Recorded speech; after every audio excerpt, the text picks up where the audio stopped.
Welcome back to All This Math. This is Professor Parker. Make sure you're subscribed to the All This Math YouTube channel. Hit the subscribe button.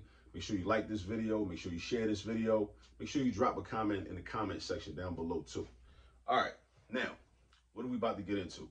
This video is not really so much a computation example as much as it is a conversation about a concept that is widely used in mathematics. All right, so, and I want to give a shout out to all the Algebra 1 teachers at the beginning of the school year, that are going over some of the fundamental properties that are utilized throughout algebra. All right, one of those properties is the associative property. All right, but here's the thing though. I remember being a student back in the day, and I learned about these properties: the associative property, the commutative property, the distributive property, the identity property, the reflexive property, the symmetric property. I ain't really understand what they really meant though, and how they really were applied, right? Now I do. And I teach people like, what they really mean, you know what I'm saying? And I teach the benefit of them, right? So I want to take a moment to just kind of explain that to people. Like, what is the associative property for? Like, what does it even mean for real? So if you open up any textbook, and also so elementary school students are being introduced to these properties now. And this is why, a lot of parents, uncles, aunts, grandparents, whoever, are making complaints about new math. And what this is meant to do is prepare your children for algebra later on, right? Common Core is meant to prepare your children for higher level math later on, right? So if they learn the associative property in elementary school, by the time they get to high school or late in middle school, they won't be confused by it. So, all right, so dig this. You got the associative property. In most textbooks, you're going to see something like this, right? This equation. The quantity of, whenever you got parentheses, we call that a quantity, right? So the quantity of A plus B plus C is equal to A plus the quantity of B plus C. Now, first of all, don't let letters scare you. Don't get scared by letters. They're just letters. All they're there for is to represent the idea that you can have any number in there, and that these three numbers would have to be different. Actually, they don't even got to be different. Actually, they could be the same, but that's another conversation. But all letters do is represent the presence of numbers. All right? It's a formula. It's a general formula, just letting you know that there could be numbers in the place of A, B, and C. And the same thing over here, A, B, and C. Now, what the associative property says is that usually, like when we do mathematics, we work from left to right, following the order of operations, right? And we associate certain numbers. So the first two numbers in the expression would be associated with each other, right? It's like people can associate with each other, right? So numbers can associate with each other. But what the associative property lets you know is it's kind of like a trick or a cheat code. It's like you don't always have to associate the first two numbers. That's where the benefit comes into play. And I think a lot of times when students learn the associative property, copy it down in their notes from the textbook or from the board, they don't really know, like, okay, what's the purpose of this? So they just think it's, oh, it's just another property for me to memorize, but I don't really know what it's for though, for real. So I'm gonna show you that, right? So associating these first two numbers together and then adding the third number will give you the same result as leaving the first number alone and associating the second and third numbers together, and then adding that sum to that. Look at this example right here. If I had 3 plus 4, and actually, I should have wrote it like this, right? Let me erase these parentheses, because in reality, like let's say we're dealing with some elementary school level stuff, like maybe I don't know, second grade, first grade, second grade, and the child gets the problem 3 plus 4 plus 6, right? Now let's say the child doesn't have all their addition facts memorized, right? So they don't know off the top of their head what 3 plus 4 is, for whatever reason. I mean, it takes time to memorize addition facts, it does, right? But let's say your child does know what 4 plus 6 is, right? So normally, when you read a math problem, you would add the first two numbers together, right? You would do that first.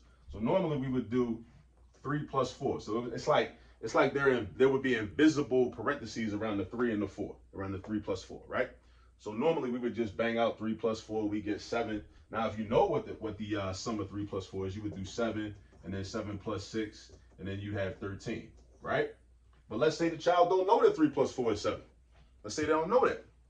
But let's say they do know what 4 plus 6 is. So they do know what 4 plus 6 is, right? So if you know what 4 plus 6 is, then the child's like, oh, okay, well, what if I do it like this? I do the 4 plus 6 and I get 10.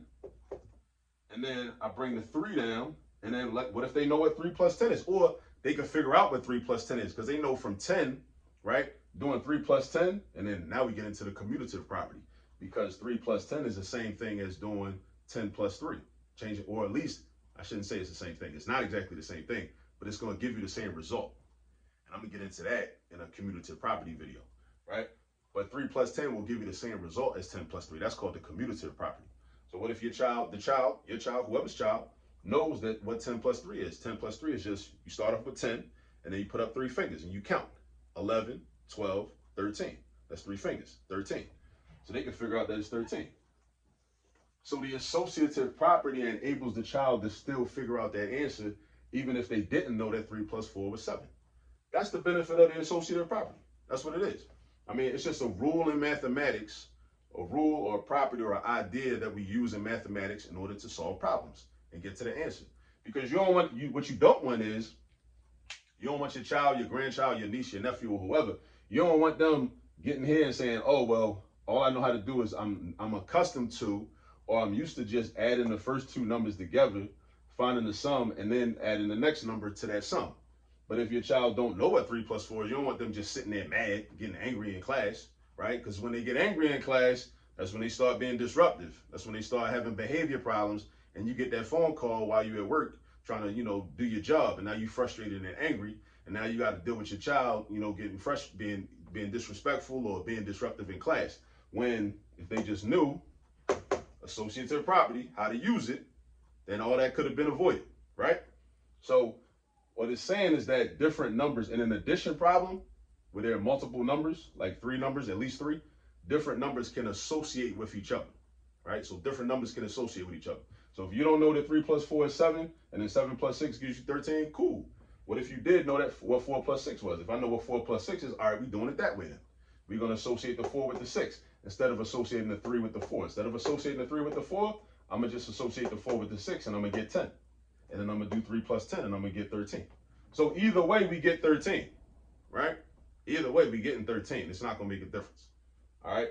So that's what the associative property is really about, all right? So if you in Algebra 1 and you writing this down in your notebook in the beginning of the school year, because usually like all these properties will be in like chapter 1 of every textbook, or it's like in one of the initial lessons, right? Because it's foundational. It's like the foundation of algebra, but actually we use it in arithmetic also, like we just did here, right? So it actually precedes algebra. Well, actually, if you want to get technical, when we're doing arithmetic, we're doing algebra anyway, because we're trying to figure out an unknown value. 3 plus 4 plus 6 equals blank. I could just say 3 plus 4 plus 6 equals X. And then adding those 3 numbers together is a way for me to solve for X, right? So that's all I'm trying to say. I just want to make sure people understand what the associative property is about, what it's for, and what it's like, why it's used, and why do we need to know it, right? Because you want different numbers to be able to associate with each other in order to figure things out easier, I mean, let me give you another quick example. Like, what if we was dealing with bigger numbers? And also, like, mental math, right? So what if we was doing, let me see, 48 plus 36 plus 64, right? Now, 48 plus 36 plus 64. Now, and also it's good to have options. It's good to have options, like in math. You should never be locked into just one way to do a problem, right? Like, imagine if you ate the same thing for dinner every day, 365 days a year. Like, what kind of life is that, right? Well, I mean, I guess it could be worse. I mean, you could be not eating at all, right? But you get my point, right? Variety is cool, right? So we normally would do 48, work from left to right, do 48 plus 36, right? And then figure that out, and then add that sum to 64. So 48 plus 36, I would do 40 plus 30 and get 70. 8 plus 6 is 14. It's a lot of ways to do this problem. 70 plus 14 is 84. And then I would do 84 plus 64. 80 and 60 is 140. And then add the 4s together, that'd be 148. I could do that. Or I could take a step back, look at the problem, and say, well, I do know that 36 plus 64 is 100. And then whenever I'm adding to 100, that makes my math easier. My math is a lot easier. Because I know 36 plus 64 is 100. Because 30 and 60 is 90. 6 and 4 is 10. 90 and 10 is 100. So then I bring the 48 down. and I got 48 plus 100, that's 148. So that's another use of the associative property, because normally when we work from left to right, we associate the first two numbers together. The first two numbers get associated together. And then I add that, find the sum, right, of these two, and then I would add it to the third number. But I can associate different numbers. I can say, well, you know what? I'm going to associate the second and third numbers together. Why? What's the benefit? Because that's going to give me 100. Why is that a benefit? Because adding to 100 is easy. Because the number 100 got zeros in it. Whenever you add into a number that got zeros in it, that makes the math easier. And the goal is to be able to work smarter and not harder, right? So that's why we learn a lot of these properties, and we learn a lot of these what we call new math concepts, even though they're not really new, right? They're just explaining the concept of a lot of the behind all the algorithms that we learned 30, 40 years ago. All right, that's really all it is. All right, so a little bit about the associative property. So now when you see the associative property, and a lot of y'all was probably using it already anyway. You was already using it. You just didn't know what it was called. You just didn't know what it was called. You use it already anyway. You didn't know what it was called. So when the child brings the homework home and his homework says use associative property, don't get all uncomfortable, because it's probably something you've been using already anyway. All right? All right. So I'll see y'all in the next video.